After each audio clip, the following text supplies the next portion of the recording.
Welcome to the Leesville Art Park. It's a balmy Christmas afternoon in the 80s in Louisiana. We had a great event today, and we have installed a new sculpture in the art park by Alexandria, Louisiana artist Marilyn Wellen. It's called Mobius. It's in the background behind me.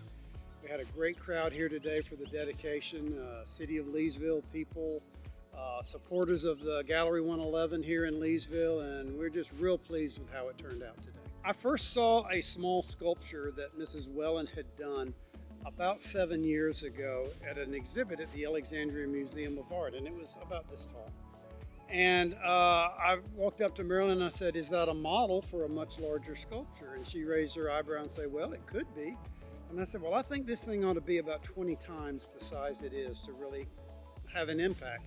So for the next 4 years, she and I worked with various fabricators and fundraisers and other artists and painters, and we finally got this thing built and installed in the park. Through all the COVID and all of that stuff, we persevered, and it was quite a journey, a lot of people involved, and we're just tickled to death that it's here today. I think more and more people are recognizing the value of art in the community, and we've definitely made that statement here in the small town of Leesville, Louisiana. We had Catherine Piers speak today, who is the director of the Alexandria Museum of Art, and she talked about how they're jealous because they don't have this and we have this.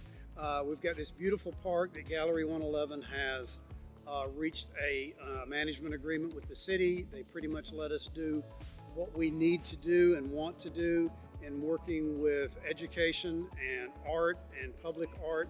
We have a stage, we have an outdoor melody garden that kids can come play. We try to put an educational component on every piece of art that we put in the park, and it's just really coming to fruition, and it's going to grow even more now. I mean, it's where I live, and I want to make you need to make where you live a better place, and this is the one thing that I can do. I may not go out and pave a road myself or fix a pothole, even though it needs it, but I can do this, and we do this. The gallery does this, and the people that support us does this, and it's very, very rewarding. We've had at least one person say they moved into this neighborhood because of this art park. And that, if I was a realtor, I would remember that. And I would remember that when I'm trying to sell someone a house and I find out what their needs and wants are, do they have children? And here's an asset to sell a house 3 blocks from here. To have a park where you can come that has public art is definitely an asset. It raises property values, and it raises the prestige of the city. A longtime benefactor of the park, Shirley Smith, passed away.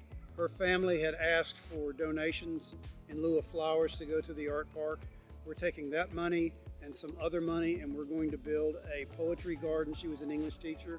We're going to build a place at the top of the hill overlooking the park and the school with a bench where people can sit quietly and read poetry, write, sketch, just have a nice spot in honor of her memory.